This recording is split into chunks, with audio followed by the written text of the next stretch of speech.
Good subject matter. We've dealt with this before under nobility, but we have to realize that anything associated to kings would also include Jesus Christ, because he was executed as a king.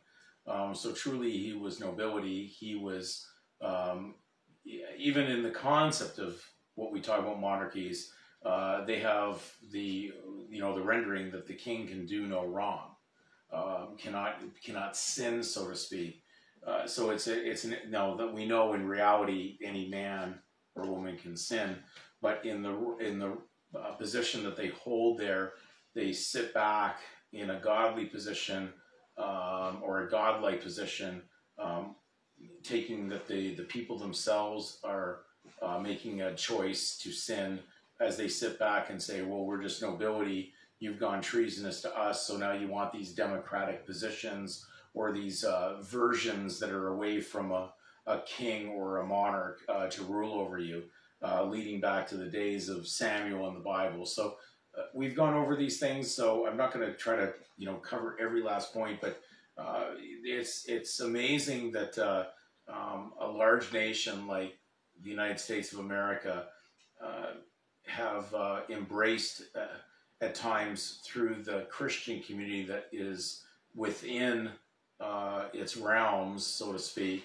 because of course I would say 99% of them have all been registered as secular faiths in order to handle money and to deal with that. So what they claim, of course, that the United States of America is a Christian country, but in order to even swear an oath of allegiance to what we call the American flag, or to its supreme authority, you have to renounce any at all fidelity or loyalty to any foreign prince, which Jesus Christ would be under that. So they also renounce all nobility, which would also include Jesus Christ. So there's no possible way. Then when you put the points together, you find out that the term American means, or has a Gentile association in its origin. And then you place the fact that in order to become an American, you would renounce all nobility, which would include Jesus Christ as a king. Therefore, we've got a lot of confusion going on there. And so there's a large audience in the United States of America alone, which appears to be over 50% of the audience that actually watches these YouTube videos that I put up. I hope are realizing that I'm not here to pummel them.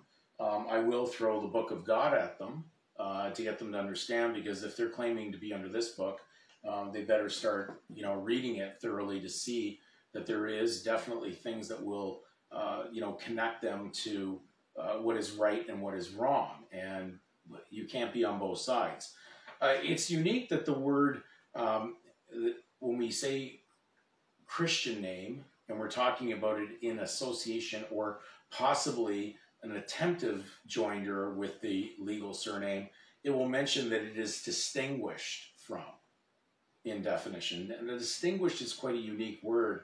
When I broke it down and found it in a few really thorough sources, it says separated by, separated from others, superior, okay, or extraordinary in qualities. And then it says whence eminent. That means supreme.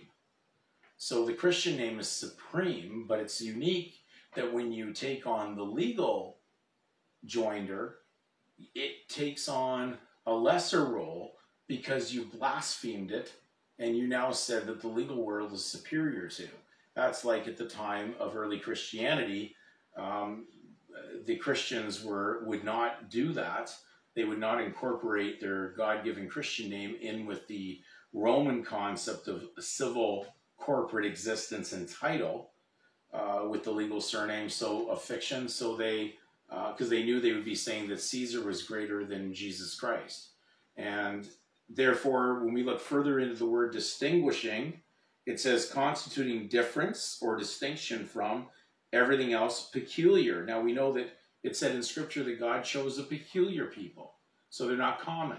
They're not in the commoners. They're not part of what is common. They're not part of the legal prostitution. And then it says by the understanding as to distinguish vice from virtue, truth from falsehood. That's distinguishing. So we know that truth would be at the top level, that could only come from God.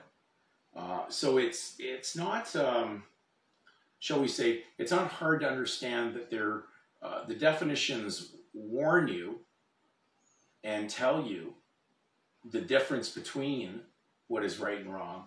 But when a nation, or the participants of a nation, or people that join a nation, whether they know or not, and act under it, they will be declared to be judged by their actions, unfortunately, even though they may be ignorant of the truth, that Jesus Christ is supreme.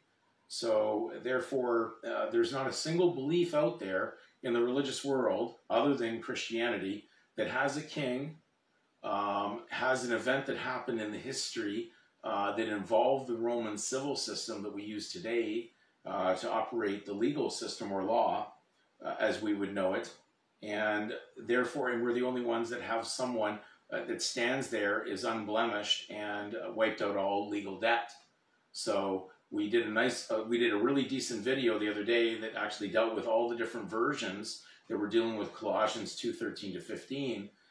And it was clear to see that even some of the modern ones came to translate in a direct reality of what we see today, that he canceled out all legal indebtedness.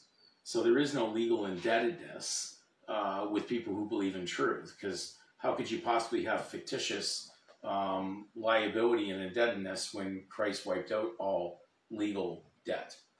So it's anyways, it's really good for us to do the research on these things. These are simple things you can do.